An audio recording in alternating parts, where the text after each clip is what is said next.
So, hi there everybody. We're doing something a little different this morning, and that is that we are now live on a Hangout on Air, Mary Beth, for your information. So we're doing that concurrently at the same time as we are live on the conference line. And so we're using the Hangout on Air as the introduction of our theme for the week, and we're going to use the first 10 minutes of the conference call to run through that introduction, and then we'll go back and do it in some more detail. So for those of you that are on the Hangout on Air, stand by and we'll be with you shortly.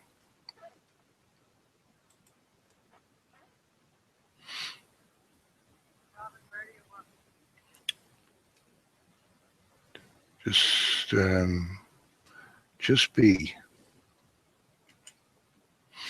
As we're saying, this is our introduction to the theme of the week. And if you'd like to join us on the conference line immediately afterwards for the extended discussion and bring your questions, the number is 712-432-0075 and the PIN is 101830. Our event calendar is always online at the loaclub.com/events. And if you want to stay in touch with us, go to the loaclub.com, join us and get your free copy of the Powerful Letting Go process and invites to our calls and all the information about these Hangouts on there and so on. So let's get into the summary. And here's Tara.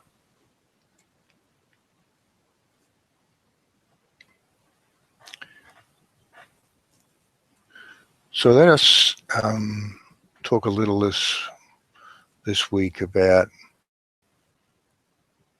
a perspective from the other side, so to speak. This week was reading some of the sayings of Tut from Mike Dooley, whom he respects. And this week Mike was laying out the 10 top things that dead people want to tell living people. And as he was reading them, he was thinking, well, I agree with that. That's certainly true. And, well, I don't agree with that so much. And, well, that's true, but if you think about it from this perspective and so on. And so he said to us, or we said to him, it's a bit hard to tell sometimes who initiates. Let's tackle this and do our own top 10 things that dead people want to tell you. And we recognize that we are skipping between realms here. And so all of these are going to be approximations. And some, like Mike Dooley's, will come from a particular perspective, and they will be valid for that perspective. In this community, we are always trying to get to the fundamentals of everything. We are trying to see things from a story-less perspective. And so here we go with our 10 things dead people want to tell you. 1, we're not dead and neither will you ever be. 2, we are all conscious entities, none more exalted than any other. 3, you can't understand death until you understand life. 4, you change you and your worlds by what you choose to believe. 5, death is no big deal. It's just one of the infinite ongoing choices you make. 6, death is not black and white. It will be what you expect it to be. 7, when your perspective changes, you will want different things. 8, you can experience source and still know it is you who creates your worlds. 9, you can create the illusion of bad things, but you are creating from source, and that is pure positive energy. 10, peace and power, fun and freedom are always yours to choose, no matter what realm you step into. So let us tackle these now in a little more detail. Number 1, we're not dead and neither will you ever be. We could use words like everlasting and eternal, but these words are approximations from a time-oriented perspective. In truth, you and we are all at our core timeless entities, having experiences in realms of our choosing. You have chosen a time-space world, and so it's hard to imagine a realm without familiar concepts like beginnings and ends and boundaries and shapes and things happening in sequence. But these concepts are relevant only in that virtual reality you see as your physical world. There is always fluidity and there is always change. But there never was a beginning to you, and there will never be an end to you. In all of your infinite versions, you just are. Number 2, we are all conscious entities, none more exalted than any other. We are a consciousness. You are a consciousness. We are all part of the collective consciousness of all that is, or source, or the universe, or however you choose to describe it. You might think that we are disembodied and ethereal, and you are physical. What could be more different than that? But you and we are 99% the same. It's just that our points of focus, our contexts, and our perspectives are different. The essence of who we are is the same as the essence of who you are. We are no more exalted or worthy or divine than you, and there is no other entity that is. There are no hierarchies. There is no body and no thing sitting in judgment. There's nobody in charge of your creation but you. Number 3, you can't understand death until you understand life. The individual consciousness that we are and you are is formed by our intentions and desires and belief choices out of the collective consciousness of all that is. As we form, so does everything around us as a matching context. We have experiences. We form new desires. We make new choices. We step into a literally new version of ourselves, and a new matching context wraps itself around us. Through an infinity of other choices, here you are in the space-time world playing the game of life on Earth in the year 2014. Although you are aware of only one version of you, you exist in infinite versions. Perhaps, Mary Beth, we should have asked you to put everybody on Q&A mode. If you could do that, we would appreciate it. 4, you change you and your worlds by what you choose to believe. We call them belief choices, but we could equally call them creation choices.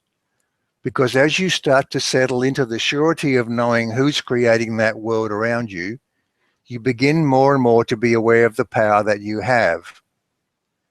New experiences and new choices continue, and you and the physical you and the physical world and the non-physical world and everything and everybody in those worlds around you match your expectations. Nobody and no thing outside of you has any power to assert into your experience anything that is not a match to you. Your virtual reality and our virtual reality are each our own realms to create. They are the stage for our experiences. 5, death is no big deal. It's just one of the infinite ongoing choices you make.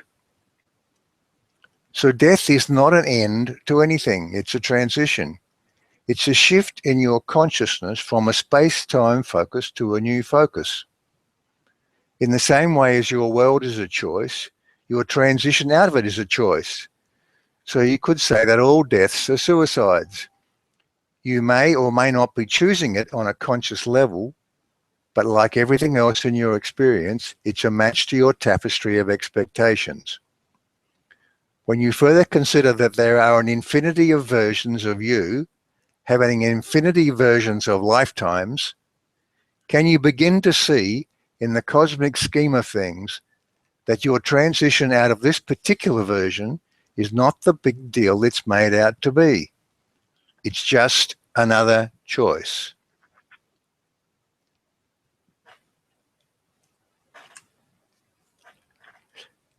Death is not black and white.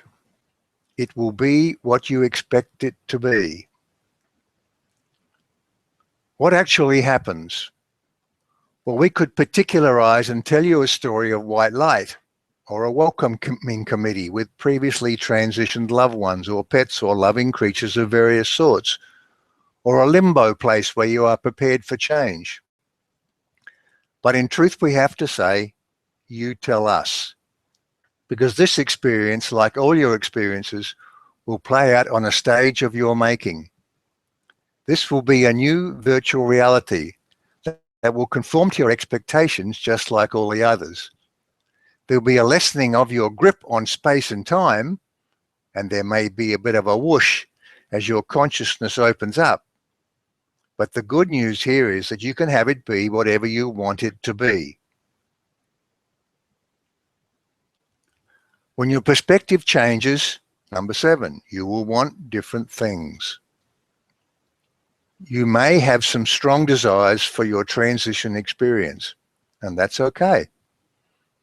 As we have said, you can have it any way you want.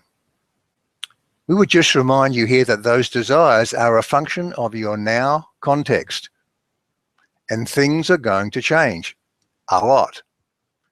And as they do, what you want now may be dwarfed by a whole new set of options. The sky's the limit here, you see. Or perhaps we should say that the limit is going to be very obviously way beyond any sky you ever imagined. What if you became aware of every version of you?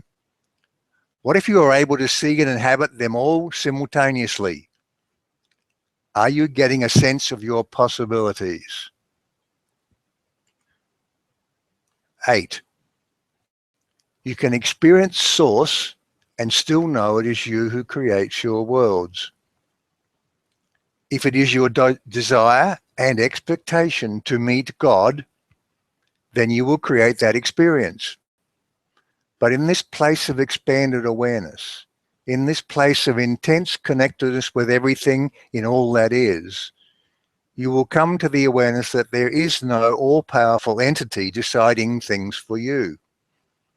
You will settle more into the knowledge of your own power and freedom. You will start to see that what you imagined God to be is starting to look and feel a lot like you. Then from this place you can step in any direction you choose to go, or even in many directions at once.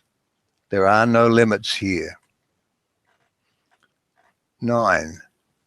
You can create the illusion of bad things, but you are creating from Source, and that is pure positive energy. You are so free you can choose bondage.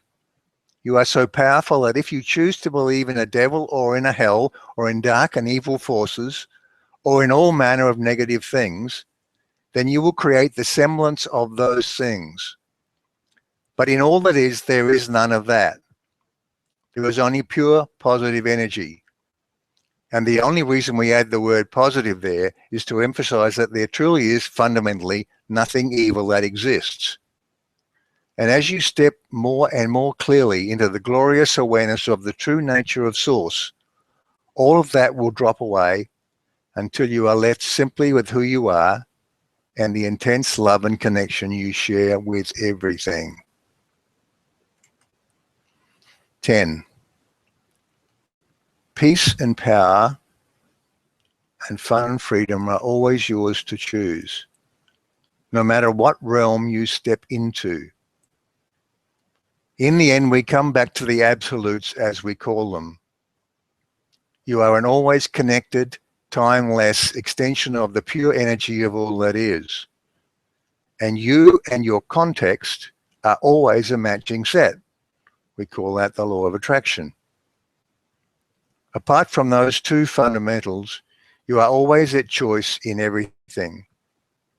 There is truly nothing you cannot be, do, or have. As you settle more easily into the awareness of all of this, as you allow yourself to know more constantly who you are, then you can step more easily and confidently through each new doorway and create new things. Remember that you are the creator. That is why you are here. And that is why you exist.